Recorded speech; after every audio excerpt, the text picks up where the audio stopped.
예, 이렇게 양지회가 국정원 여론 조작에 적극적으로 관여했던 정황이 속속 포착되고 있는데 오늘 법원에서는 양지회 전현직 간부 2명의 구속영장이 기각됐습니다.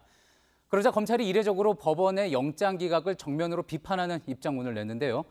서울중앙지검 연결해서 또 자세한 이야기 취재기자로부터 들어보겠습니다.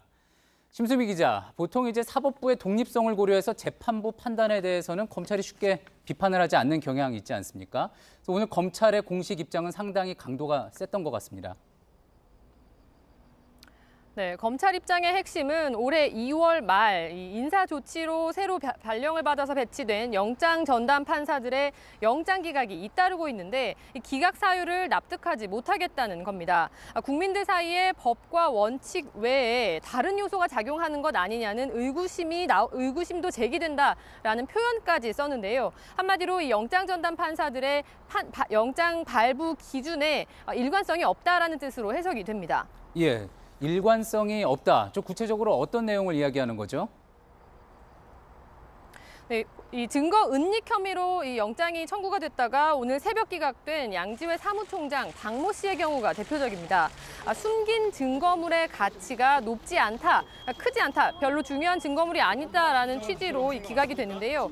하지만 검찰은 박 씨가 삭제를 시도한 문건 가운데 이 월별 사이버 활동 실적 보고와 같이 국정원 댓글 외곽팀의 실체를 확인할 수 있는 문건이 있었고 또 검찰 수사에 대비한 대응 문건도 나온 만큼 법원의 판단이 잘못됐다라는 입장입니다.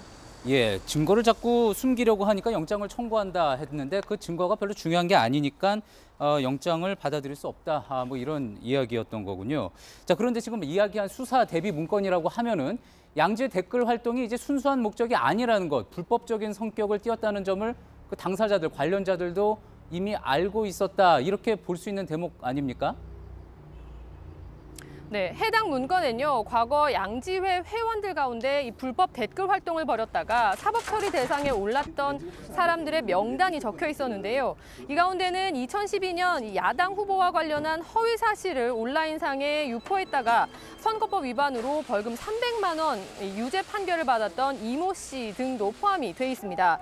그러니까 과거 개인 범행으로 처벌을 받은 데 그쳤지만 사실은 양지회 차원에서 함께 움직였고 또 그런 정황들을 숨기려고 했던 것으로 풀이되는 대목입니다. 검찰은 이 조직 범죄로 수사가 계속 확대되어야 하는 과정에서 중대 혐의자에 대한 영장 기각은 사실상의 이 수사 방해나 마찬가지라는 입장으로 내부의 불만이 증폭되고 있습니다. 예, 수사 방해다. 이 상당히 강한 어조로 비판을 한 건데요. 검찰의 그런 입장문에 대해서 법원이 이랬습니다. 도를 넘어서는 비난과 억측이다. 이렇게 이야기를 했는데 그럼 당분간이 영장을 둘러싸고 공방은 뭐 계속될 수밖에 없을 것 같습니다. 자, 그런데 이런 가운데 오늘 민병주 전 국정원 심리전단장이 소환돼서 또 조사를 받고 있죠. 네, 민 전 단장은 이 검찰에 성실히 조사를 받겠다라는 짧은 말만 남기고 오늘 오전 검찰청으로 들어갔습니다. 아직까지 계속 조사를 받고 있는 상황인데요. 앞서 선거법 위반 등 파기환송심에서 징역 2년 6개월과 집행유예 4년을 선고받은 바 있습니다. 검찰은 이 민 전 단장에 대해서 민간인 댓글 부대를 운영하는 과정에서 수십억 원대 예산을 횡령 배임한 혐의, 또 민간인으로 하여금 이 불법적인 활동을 하게 한 직권남용 혐의 등을 추궁하고 있습니다. 예, 지금까지 서울중앙지검에서 심수미 기자였습니다.